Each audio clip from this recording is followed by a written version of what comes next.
They say your wedding day is the happiest day of your life. For me, it was the day my world collapsed in silence. I wasn't just betrayed by the woman I loved, I was betrayed by the one person I called a brother. This is the story of how everything I believed in fell apart the night before I said, I do. I met Melissa during my second year of college. She was kind, driven, and deeply intuitive. We shared quiet moments in the library, midnight walks after study sessions, and deep talks about our futures. Falling for her felt effortless. My best friend, Jason, had been by my side since childhood. We'd grown up together, survived hardships, and always had each other's backs. When I introduced him to Melissa, they clicked instantly. He said she was perfect for me, and I believed him. We became a trio. Birthday dinners, late-night hangouts, double dates. I trusted them both with everything. 3 years into our relationship, I took Melissa on a weekend getaway to a quiet lakeside cabin. On the final evening, as the sun dipped below the horizon, I got down on one knee and asked her to spend the rest of her life with me. She cried. I cried. It felt like a fairy tale. Everyone celebrated, especially Jason. He gave me a bear hug and said, "You're the luckiest man alive." Looking back, maybe he wasn't just congratulating me. Maybe he was trying to convince himself. The months leading up to the wedding were filled with excitement and chaos. Melissa handled most of the planning. She was meticulous and creative. I was more laid back, letting her take the reins. Jason was always around, helping with logistics, making jokes, offering to drive her around. I thought he was just being a good friend. Sometimes I noticed glances. Lingering smiles. But I dismissed them. Trust, after all, is the foundation of every relationship. Or so I thought. Tradition dictated that we spend the night before the wedding apart. Melissa was going to stay with her bridesmaids. I spent mine at my brother's house. She hugged me tight. Too tight. Her voice trembled as she said, "See you at the altar." I thought it was nerves. That night, I couldn't sleep. My heart was pounding for reasons I couldn't explain. I assumed it was wedding anxiety. I was marrying the love of my life, right? Morning came. I stood at the altar, hands sweaty, eyes fixed on the entrance.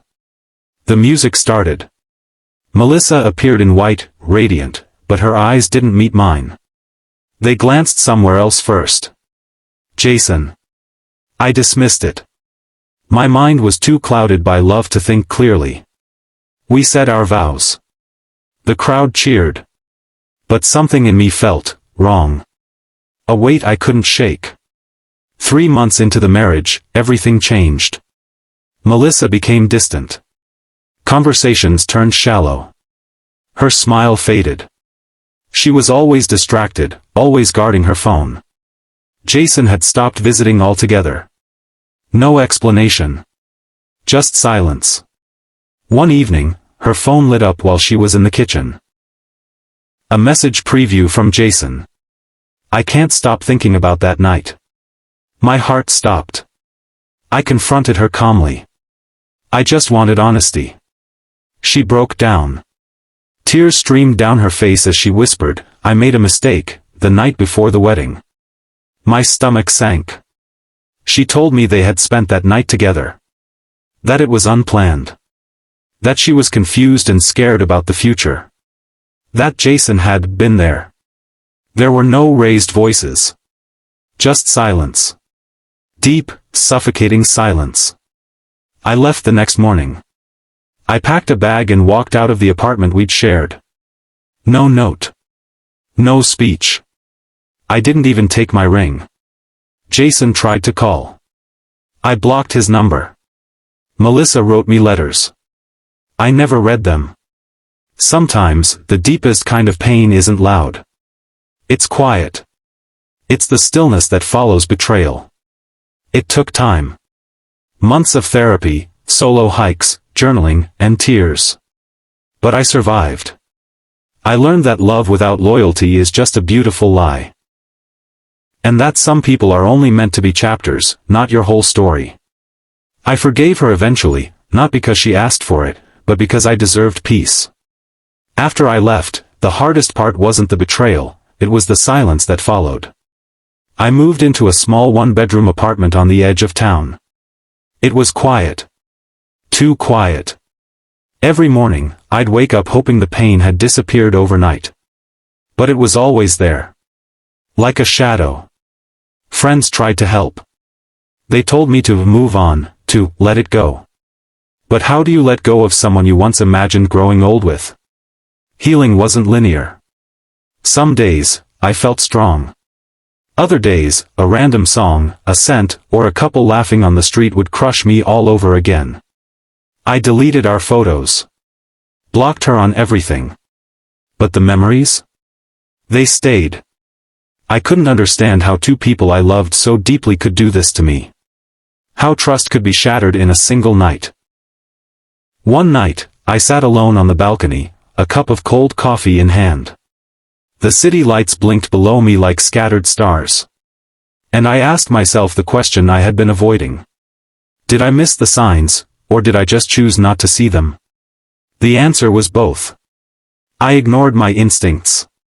I gave out more trust than was deserved. Not because I was weak, but because I believed in the good in people. And that was never something to be ashamed of. I started doing things I hadn't done in years, volunteering at a shelter, picking up photography, writing in a journal every morning. I rediscovered myself in pieces. There was something beautiful about reclaiming your life after someone tried to destroy it.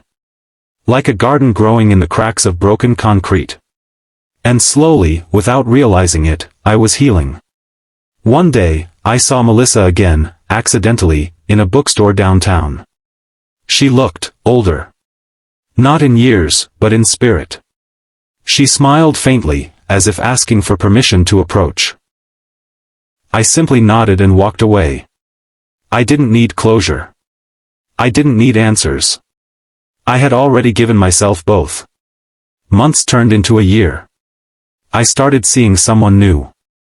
Slowly. Carefully. I told her everything, not to scare her away, but because I promised myself I'd never hide my scars again. She listened. And stayed. And for the first time in a long time. I smiled without wondering if pain was hiding behind it. Months after walking away, I found a blank notebook I used to carry around in college.